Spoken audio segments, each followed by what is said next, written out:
सदन में खड़े इस शख्स का नाम महबूब आलम है, जो बिहार के अंदर 15 साल से विधायक है और बिहार विधानसभा के अंदर एक तख्ती लेकर खड़ा है जिसमें लिखा है तरीपार। देखिए, ये बहुत गरीब विधायकों में आते हैं और बहुत साधारण से रहते हैं। आज भी खपरे के मकान में ये रहते हैं, तभी इनकी हिम्मत हो पाई अमित शाह की पुरानी फाइल को सदन में लाने का। सदन में न सिर्फ लाने का बल्कि पूरी बेबाकी से अपनी बात को रखने का। जब ये बोलना शुरू किए तो सदन में एक तरीके से सन्नाटा पसर गया। स्पीकर साहब भी इनको रोक नहीं पाए। सुनिए कि ये क्या कुछ कहे अमित शाह के बारे में और कौन सा पुरानी फाइल को ये निकालने का काम किए हैं, जरा सुनिए इनको। ये तरीपार किसका पोस्टर है महोदय? ये तरीपार का पोस्टर है महोदय। ये देख लीजिए महोदय, फिल्म में हुआ करता था कि कल के गुंडे आज के मंत्री बन चुके। आईपीसी के तहत, सीआरपीसी के तहत सबसे खतरनाक अपराधी को तरीपार किया जाता है महोदय। ये सीआरपीसी बोल रहे हैं महोदय, और इनको तो शर्म है ही नहीं। लेकिन यहां शर्म आई है महोदय इनको। ये जो कोर्ट में जा रहे हैं महोदय, माननीय सदस्य, इनको दोनों हाथ में हथकड़ी पहना के लिए जा रहे हैं महोदय, और इन्होंने हथकड़ी को महोदय रुमाल से ढक दिया है महोदय। ये मैं दिखाना, इनका चरित्र दिखाना चाह रहा था महोदय।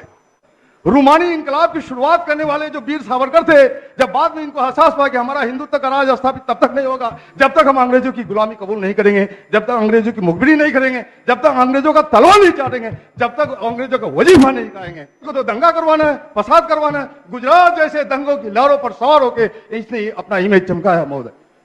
ये उजाड़ने आए थे तवायफों के कोठे, ये उजाड़ने आए थे तवायफों के कोठे, सिक्के की खनक देखकर खुद मुजरा पर बैठ गए महोदय। सावरकर के वारिस ही औलाद कहने से दिक्कत होती है। मैं तो अपने आप को भगत सिंह की औलाद कहता हूं, मुझे खुशी होती है, छाती चौड़ी हो जाती है। इनके जो हिंदू सम्राट तथाकथित नरेंद्र मोदी जी है, इन्होंने वादा किया था, गुमराह किया देश की जनता को, 2 करोड़ शिक्षित बेरोजगारों को प्रति वर्ष रोजगार दिया जाएगा, नौकरी दी जाएगी। आज उस वादे का क्या हुआ? देखिए, बात बिहार की कर रहे हैं। आपने तो देखा अमित शाह की वीडियो। बिहार के अंदर नीतीश कुमार की कुर्सी हिल गई है। कैसे कुर्सी हिल हो गई है आपको हम बताते हैं। उनके बेटे निशांत कुमार एक ऐसे मामले में फंसते दिख रहे हैं। वो मामला है नीट पेपर छात्रा का जो रेप केस हुआ।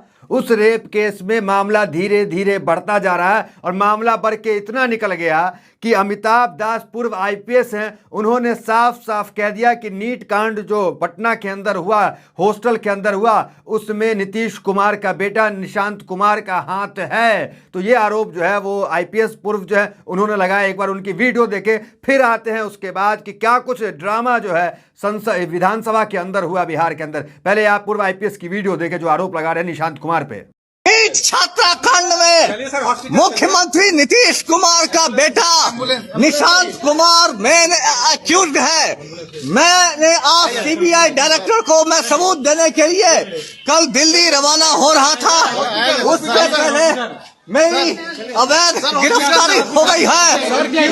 सर कुछ बताएं सर, क्या सबूत है? देखिए, आते हैं विधानसभा के अंदर क्या कुछ हुआ, किस तरीके से राबड़ी देवी जो नेता प्रतिपक्ष है विधान परिषद के अंदर, उन्होंने क्या हमला बोला इस मामले पे और नीतीश कुमार कैसे पिनक गए हैं, वो बताने से पहले आपको इस मामले को समझाते हैं। ये मामला क्या है जरा देखिए। ये मामला है आपको नीट छात्रा कंकरबाग स्थित शंभू गर्ल्स हॉस्टल के कमरे में बेहोश मिली एक लड़की। इलाज के दौरान 11 जनवरी को पीड़ित छात्रा की मौत हो गई। पटना के चित्रगुप्त नगर थाना में इसको लेकर 9 जनवरी को एक मामला दर्ज किया गया था। इस मामले में यूटर्न तब आया जब 15 जनवरी को जारी एम्स और पीएमसीएच की पोस्टमार्टम रिपोर्ट में यौन हिंसा के संकेत बताए गए। पीएमसीएच की पोस्टमार्टम रिपोर्ट में छात्रा का शरीर पर 10 से अधिक जख्म मिले हैं।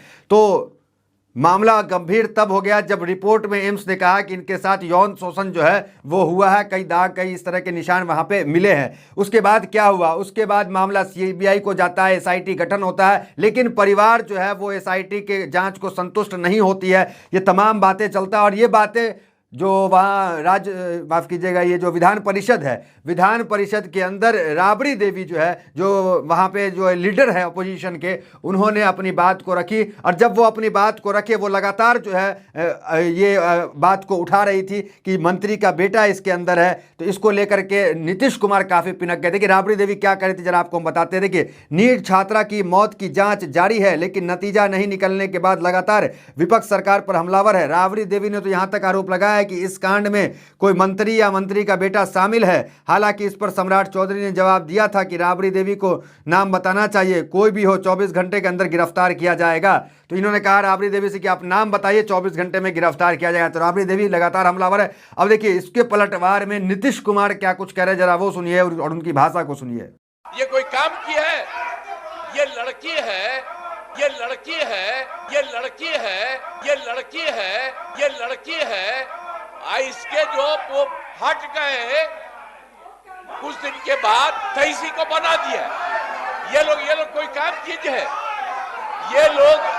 तो आप समझ चुके होंगे कि बिहार की राजनीति में इस वक्त सबसे हॉट बना हुआ है बिहार, क्योंकि जो निशांत कुमार है, नीतीश कुमार के बेटे हैं, इकलौते बेटे हैं, उन पे आरोप जो है पूर्व आईपीएस ने लगाया। और इस पूर्व आईपीएस की किस तरीके से रातों रात को गिरफ्तारी होती है, वो वीडियो भी आपने देखने का काम किया। देखिए एसआईटी जांच पे जो परिवार है वो असंतुष्ट है, क्या कह रहा है जरा वो देखते हैं। देखिए, एसआईटी की जांच से संतुष्ट नहीं है परिवार। बता दें कि नीट छात्रा की मौत मामले में एसआईटी जांच कर रही है। डीएनए जांच के लिए कई लोगों का सैंपल लिया गया है, हालांकि अभी तक एसआईटी किसी नतीजे पर नहीं पहुंची है। छात्रा के परिजनों ने तो यहां तक आरोप लगाया है कि एसआईटी उन पर दबाव बना रही है, बार बार एक ही तरह की बातें पूछ रही है। वे लोग जांच से संतुष्ट नहीं है। परिजनों ने बिहार के डीजीपी से भी जाकर मुलाकात की थी। अब देखना होगा कि सीबीआई जांच शुरू करती है तो क्या कुछ निकल कर सामने आता है। तो मामला धीरे बहुत ज़्यादा समझ लीजिए कि बढ़ चुका है वहाँ पे, और सत्ता पक्ष जो है वो पूरी तरीके से परेशान है, क्योंकि मामला नीट छात्रा का आपने देखा। पप्पू यादव की गिरफ्तारी हुई, उसमें भी कहा गया कि पप्पू यादव की गिरफ्तारी इसलिए हुई क्योंकि पप्पू यादव जो है नीट छात्रा को लेकर, इस कांड को लेकर हमलावर थे और सरकार से सवाल पूछ रहे थे। देखिए जो बदहाली बिहार के अंदर है, लगातार जो है हत्याएँ, लगातार जो है वो अपराध जो है बढ़ता ही जा रहा है। और बिहार के बारे में क्या कहना, बिहार आज भी, हालांकि कहा जाता है नीतीश कुमार आए तो बहुत कुछ बदला है, लेकिन फिर भी बिहार आज भी हर मामले में पिछड़ा है। अगर बदला है तो क्या किसी मामले में आगे हुआ तो वो डेटा दे। तो इसी को लेकर तेजस्वी यादव भी हमलावर हैं, और क्या कुछ सदन में कह रहे हैं जरा सुनिए तेजस्वी यादव को। एक बात सभी लोग यहाँ सत्ता में लोग बैठे हैं उन सबसे पूछना चाहते हैं, बिहार जब इतना विकास कर रहा है, बिहार जब इतना आगे बढ़ रहा है, हमको एक बात बताइए कि बिहार आखिर क्या चीज में नंबर 1 है? क्या चीज में नंबर 1 है? और राज्यों के मुकाबले बिहार सबसे ज्यादा गरीब है, सबसे ज्यादा बेरोजगारी है, शिक्षा के मामले में फिसड्डी है, स्वास्थ्य के मामले में फिसड्डी है, सब लोग जो है तबाह हो चुके हैं, भ्रष्टाचार में अव्वल है।